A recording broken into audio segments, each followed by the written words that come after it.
Grabe Dwight Ramos, napakalaki pala ng sahod ngayon sa Japan Basketball League. Head coach ng Levanga Hokkaido bilib na bilib dito kay kabayan Dwight Ramos. Pero bago natin umpisahan, ay suportahan mo naman ang aking channel.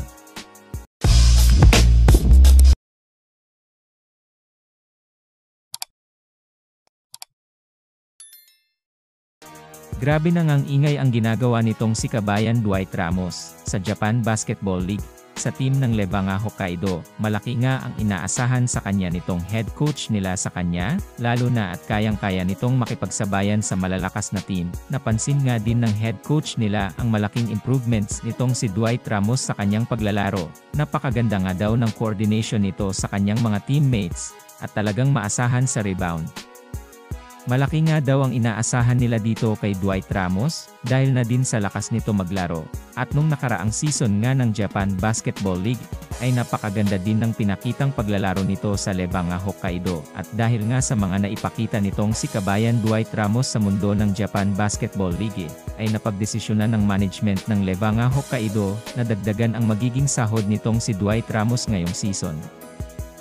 Hindi nga daw nila pwedeng bitawan itong si kabayan Dwight Ramos, dahil malaki na ang naibigay na tulong nito para sa Levanga Hokkaido, at napakasipag nga din ito sa bawat game, at pwede din daw itong maging key player ng Levanga.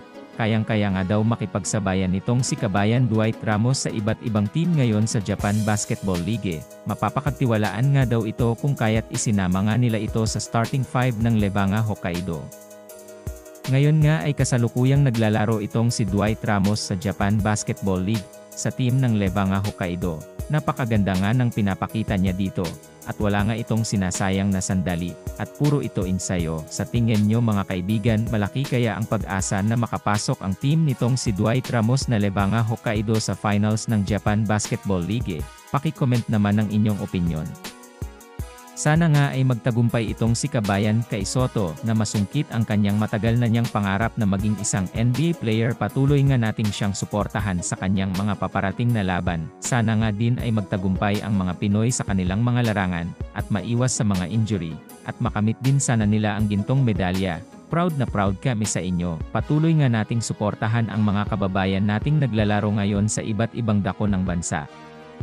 Maraming salamat sa panonood ng aking video. Kung nagustuhan mo ang aking video, ay huwag kakalimutang like and subscribe. At huwag mo na din kakalimutang pindutin ang notification button upang updated ka sa aking mga video.